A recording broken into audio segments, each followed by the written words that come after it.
Magandang araw mga mag-aaral sa ikalimang baitang. Handa na ba kayo? Halina at pag-usapan natin ang ating paksa.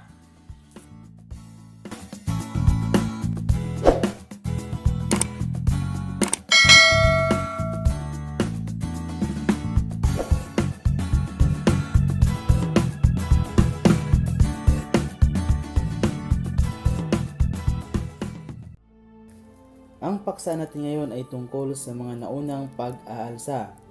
Pero bago natin simulan, ito ang mga salitang dapat natin tandaan.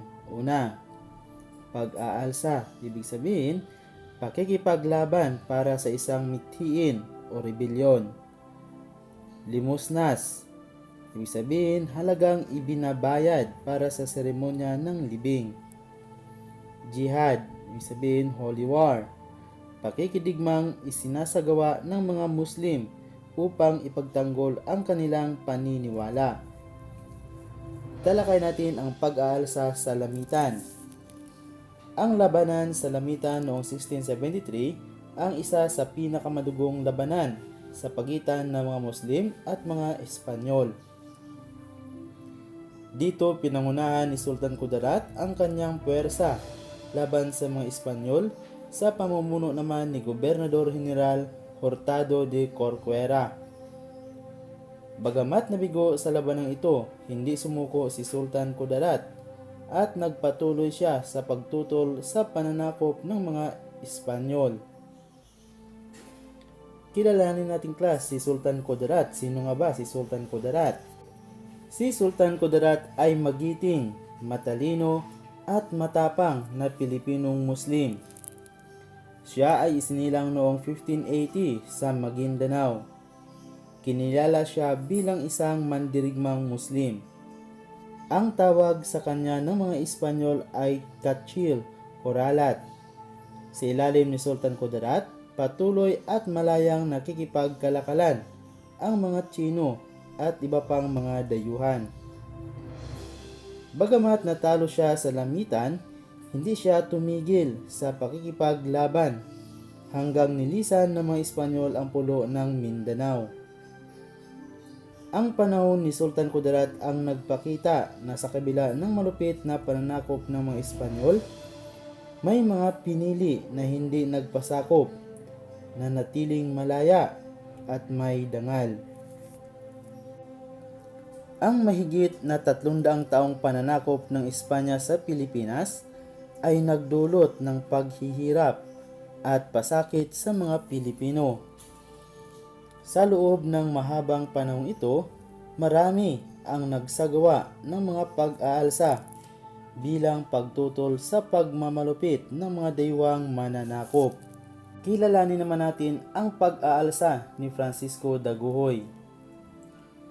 Pinangunahan ni Francisco Daguhoy ang pinakamahabang pag-aalsa laban sa mga Espanyol.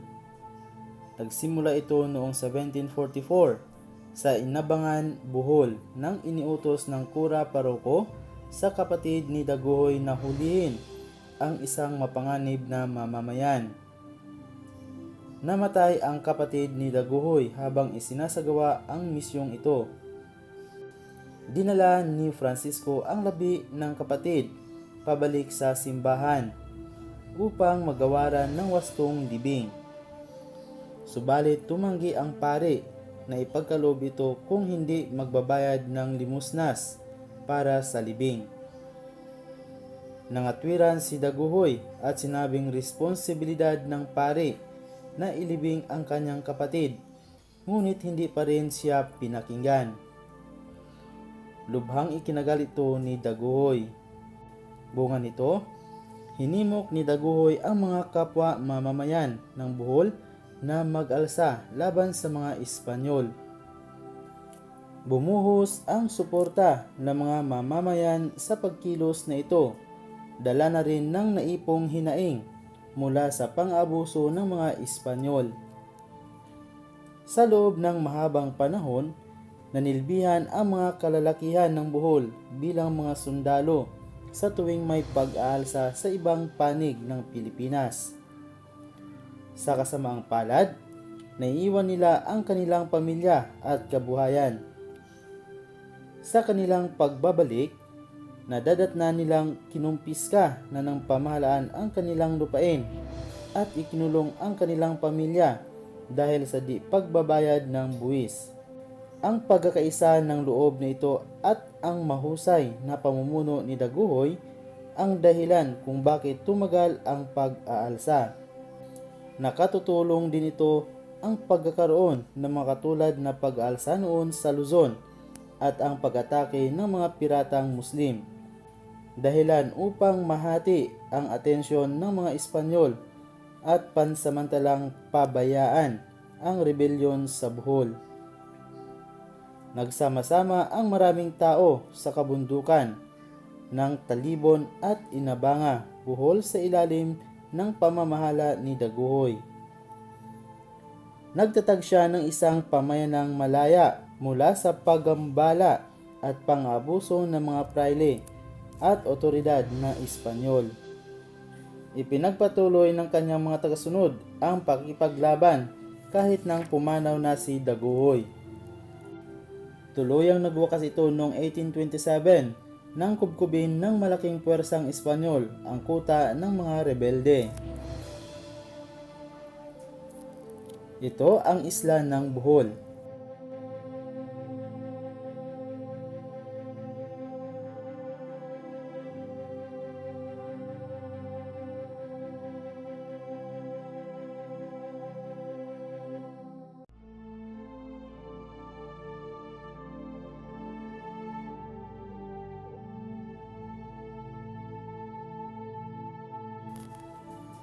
Ang pag-aalsa ng mga silang sa Ilocos. Kapwa taglay ni Diego Silang at Gabriela Silang ang mitiing mapabuti ang kalagayan ng kanilang mga kababayan. Ang pagnanasang ito ang dahilan kung bakit dinakip at kinulong si Diego Silang ng mga Espanyol. Matapos pakawalan, hinimok niya ang kanyang mga kababayan na tuluyan ng maghimagsik laban sa mga Espanyol. Nagtatag siya ng kampo sa isang burol malapit sa Vigan. Habang naghahanda, nagpadala siya ng mga emisaryo sa Maynila upang humingi ng tulong sa mga Ingles na nooy nananatili sa lungsod matapos talunin ang mga Espanyol. Nakalasap ng panalo laban sa mga Espanyol ang mga Ilocano sa pangunguna ni Diego Silang. Naging dahilan ito upang siya ay katakutan at bansagang isang bandido ng mga otoridad. Lalo namang naakit ang mga mamamayan na sumali sa kanyang pagkilos dahil sa husay niya sa pamumuno. Nagwakas ang kanyang kabayanihan nang siya ay paslangin ni Miguel Vicos noong Mayo 28, 1763.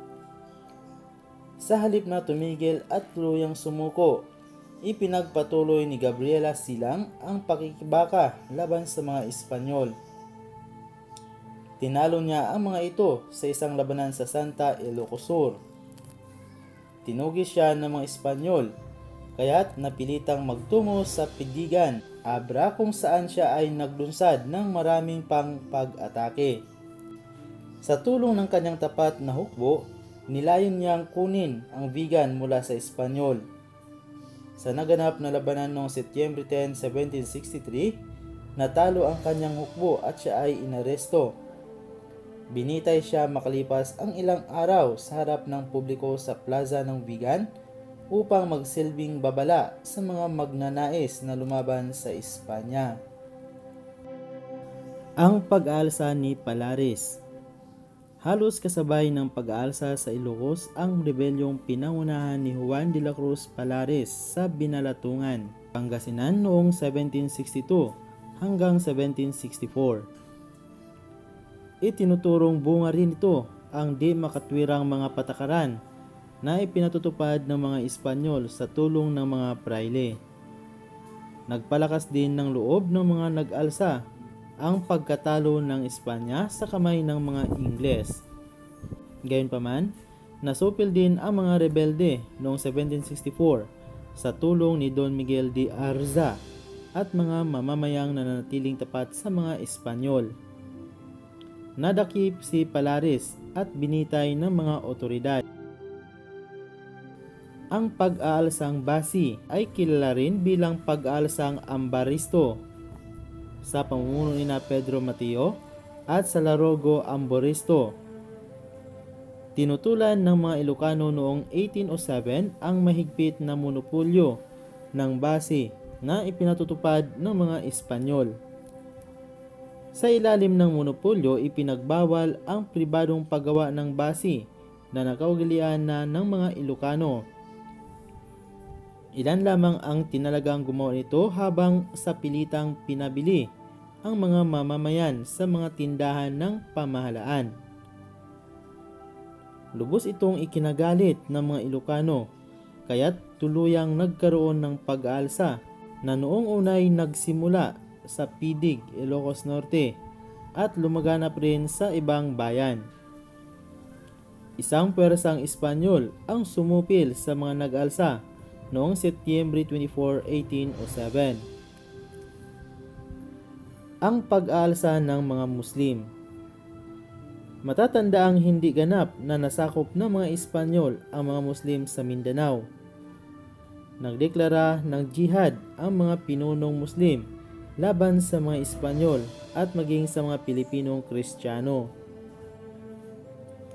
Itinuring nilang isang malaking panganib sa kanilang pananampalataya kung sila ay masasakop ng mga Espanyol. Nilusob ng mga Muslim ang mga pamayanang malapit sa mga dalampasigan. Ang mga nabihag nila ay kanilang ginagawang mga alipin. Lubhang epektibo ang mga ginawang pagsalakay ng mga Muslim laban sa mga Espanyol. Sa katunayan, malaki ang ginagasta ng pamahalaang kolonyal upang masupil ang mga Muslim. Makailang ulit din na nagtangka ang mga Espanyol na wakasan ang pakikidigma sa mga Muslim at sa halip ay hilingin na lamang ang tulong, katapatan at pagkiling ng mga Muslim sa mga Espanyol kaysa ibang mga dayuhan. Patunay nito ang kasunduang nilagdaan sa pagitan ng Espanya at ng Sultan ng Sulu noong Abril 19, 1851. Nakasaad dito ang mga sumusunod. Una, paghinto sa pamimirata ng mga Muslim. Pangalawa, pagtanggi ng sultanato ng Sulu na makipagkasundo sa ibang bansa. Pangatlo, pagkilala sa kapangyarihang Espanyol. Pang-apat, pagkakaloob ng pensyon para sa sultan at kanyang mga dato. At ang panglima, pagkilala sa karapatan at kalayaan sa pananampalataya ng mga Muslim. Nagkaisa ang mga Pilipinong Muslim sa mithiin na mapanatili ang kanilang paniniwala sa Islam kung kaya't matagumpay nilang natutulan ang kolonyalismong Espanyol. Talakayin natin ang pagtutol at pagkikipaglaban ng mga pangkat katutubo. Mahabang panahon din ang ginugol ng mga Espanyol upang masakop ang mga katutubong Pilipinong naninirahan sa mga kabundukan. Buong tapang na ipinagtanggol ng mga katutubo ang kanilang lupain mula sa mga mananakop, dahilan upang tuluyang mabigo ang mga Espanyol na sila ay masakop. Bunga nito, napanatili ng mga katutubo ang kanilang mayaman at makulay na kultura maging hanggang sa kasalukuyan. Isang halimbawa nito ang bayan ng Kiangan na ilang ulit na nakipaglaban upang mapanatili ang kanilang kalayaan. Mula sa Kiangan, sinalakay ng mga katutubo ang mga himpilang itinayo ng mga Espanyol sa Nueva Vizcaya, Cagayan at Isabela. Ganito rin ang ginawang pagtutol ng iba pang pangkat sa mga kabundukan ng Cordillera, Sierra Madre at Zambales sa Luzon, at ng Negros at Panay sa Visayas. Tunay na lumaban ang mga Pilipino bilang reaksyon sa pang-aabuso ng mga Espanyol. Sa kabila nito, nasupil pa rin ng mga Espanyol ang karamihan sa mga ito. Isa sa mga nakikitang dahilan ng pagkabigo ng mga pag-aalsa ay ang kawalan ng pagkakaisa ng malaking bahagi ng bansa, dala ng prinsipyong divide et impera o divide and conquer na ipinatupad ng mga Espanyol. Taliwas naman dito ang tagumpay ng mga Muslim na bunga naman ng pagkakaisang loob na maipagtanggol ang kanilang relihiyon. Magbabago lamang ang lagay na ito sa pagdating ng kaisipang nasyonalismo na siyang dahilan upang magkaisa na ang buong bansa. Huwag po natin kalimutan, class, na mahalaga pa rin ang pagkakaisa. Maraming salamat sa pakikinig. Hanggang sa muli, ito po ang iyong guro si Ginoong Hernan na nagsasabi, mag-aral ng mabuti.